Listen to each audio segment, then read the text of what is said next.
Estou recebendo aqui um entrevistado, um convidado muito especial ao longo da sua história, da sua trajetória política, com mais de 30 anos de vida pública, 10 dedicados ao Tribunal de Contas do Estado de Mato Grosso do Sul.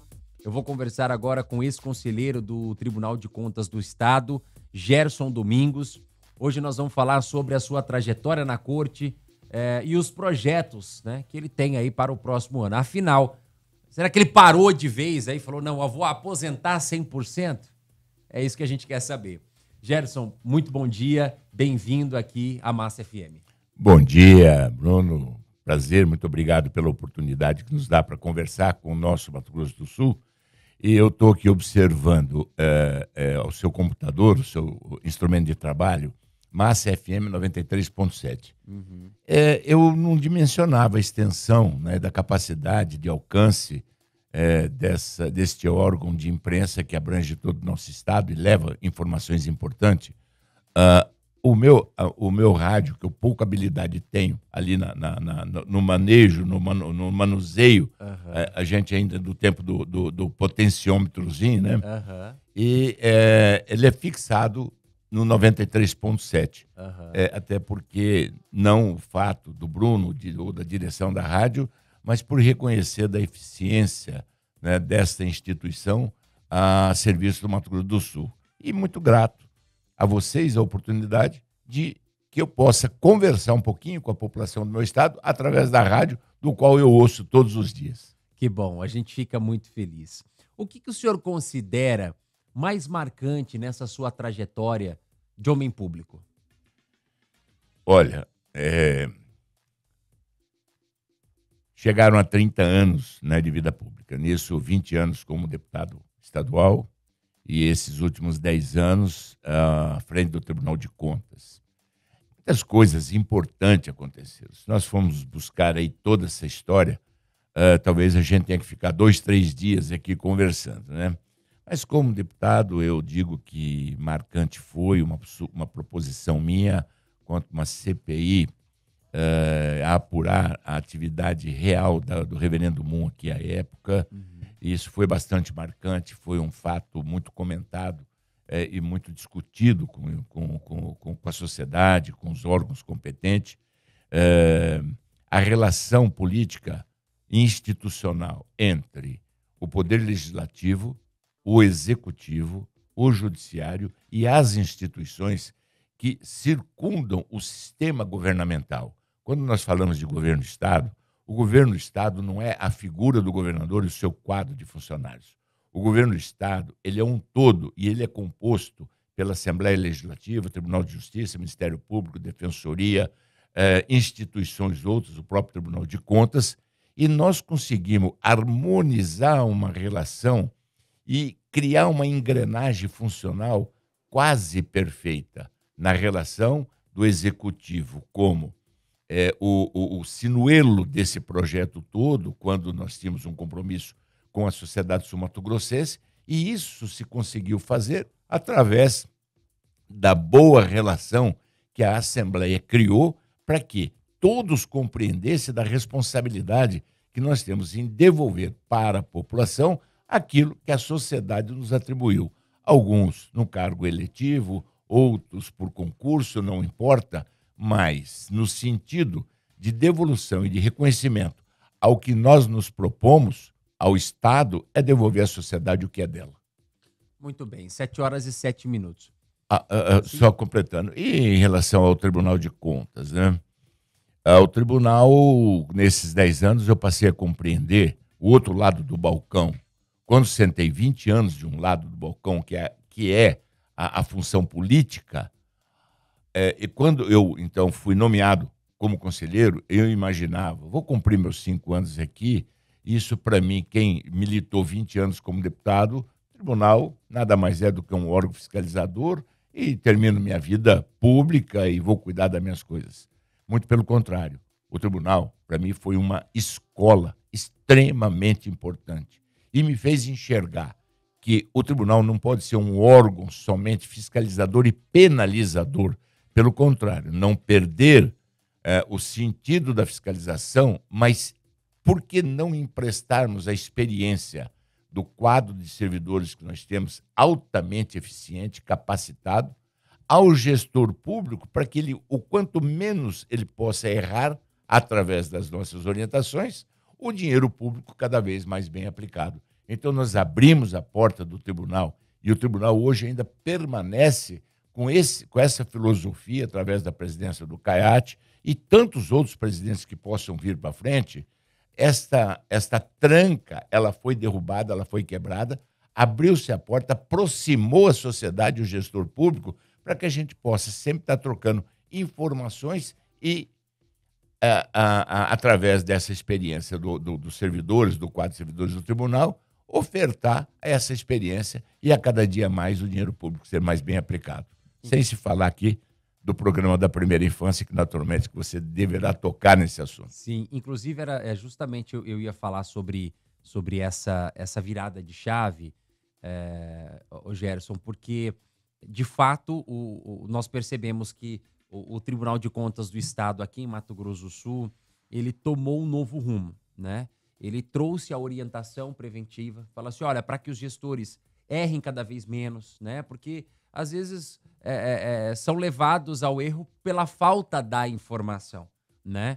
E muito mais do que você apenas aplicar a lei fiscalizando e punindo quando necessário, mas você dar essa orientação, fala assim, olha, para você não cometer o erro por falta de informação. Falta de informação não tem, porque nós estamos aqui de portas abertas. Isso, de uma certa forma, trouxe uma humanização também, né, do TSE, porque parecia que era algo, há tempos atrás, algo muito distante da sociedade, muito distante do poder público.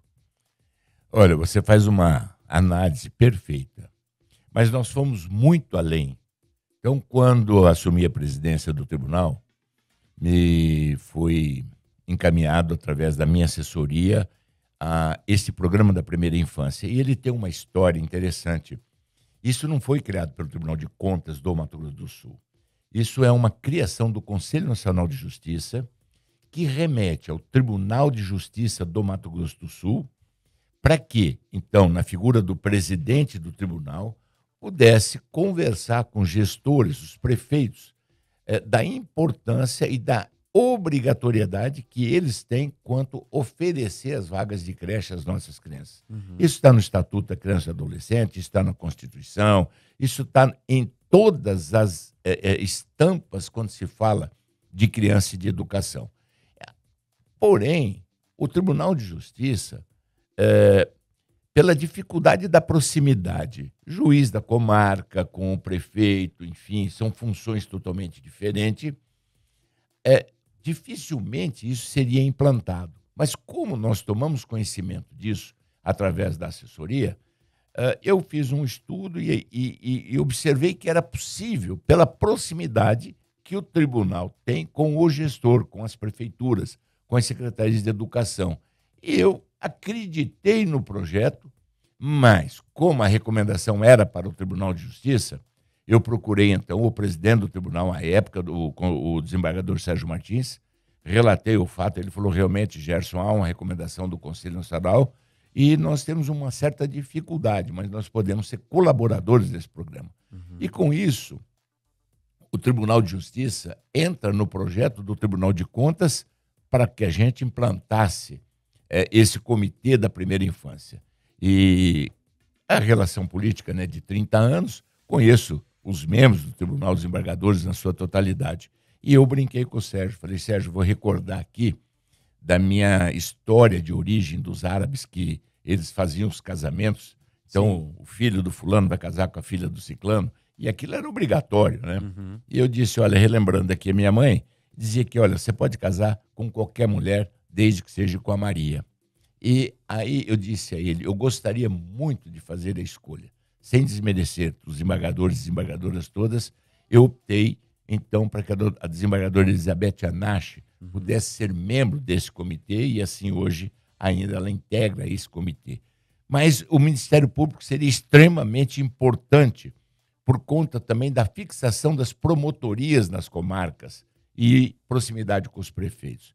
procuro, então, à época, o procurador-geral era o Alexandre Magno, e também, da mesma forma, pode casar com qualquer mulher, desde que seja com a Maria, não poderia ser diferente de escolher a nossa procuradora, a doutora Vera. Ela tem essa sensibilidade extrema quanto aos cuidados com a criança, é uma função que ela exerce dentro do Ministério Público. Sim. E vou à Defensoria. Uma grata satisfação também, né, de alegria, de competência e dedicação a essa causa. A doutora Débora, a defensora pública, faz parte do comitê. Então, o comitê hoje ainda permanece, apesar da minha aposentadoria, eu me aposento da função de voto, de julgamento, de decisões, mas eu não perco o meu título de conselheiro.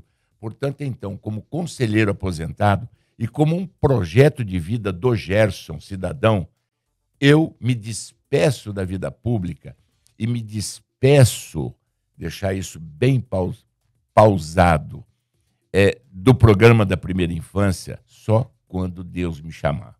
Muito bem. 7h14. Eu tenho mais um minutinho para a gente fechar essa nossa entrevista, Gerson. O senhor, de fato, está se despedindo da vida pública ou teremos a possibilidade de vê-lo aí na próxima eleição? Porque ventila-se muito o seu nome aí, pelo menos ou como candidato ou como apoiador de alguém. Há pouquinho eu te dei a resposta, né? A minha aposentadoria só se dará quando Deus me chamar. Esses 30 anos de vida pública me deu uma experiência muito grande. Essa experiência eu devo ao que a população do meu estado me atribuiu. 20 anos como deputado e 10 anos como conselheiro. E eu quero retribuir essa experiência à população sul-mato-grossense através, se assim entender a sociedade, de me reconduzir à Assembleia Legislativa. O meu papel será como prioridade e a bandeira do meu trabalho, educação, porque eu não vejo outro caminho para que a gente tenha uma sociedade com igualdade social e esta luta pela primeira infância e a garantia da minha criança numa creche e oportunizando a família ao mercado de trabalho, a segurança jurídica e física dessas crianças. Isso traz uma prevenção extremamente importante quando você oportuniza a criança aos cuidados da escola, certo, que é a violência sexual infantil. Isso, para mim, é prioridade da minha vida. A preservação da integridade física, moral, intelectual e a formação da sua personalidade, que ela começa do 0 aos 6 anos de idade. É um projeto de vida, é um projeto do Gerson e é um projeto que foi implantado nesse programa da primeira infância e é a minha proposta principal ofertar essa minha experiência junto às prefeituras do meu estado para que os prefeitos reconheçam a obrigatoriedade que tem em oferecer vaga à creche e dar a essas crianças a oportunidade de formação da sua personalidade dentro dos conceitos do ser humano, da humanidade, dos conceitos, acima de tudo, de Deus. Oportunidade a todos. Conversei com o Gerson Domingos, ele que é ex-deputado aqui estadual, ex-conselheiro do TCE aqui de Mato Grosso do Sul. Gerson, obrigado pela sua participação aqui com a gente, viu? Pronto, muito obrigado. Tantas e quantas vezes necessário for, o Gerson sul-mato-grossense à disposição da nossa sociedade. Obrigado por tudo.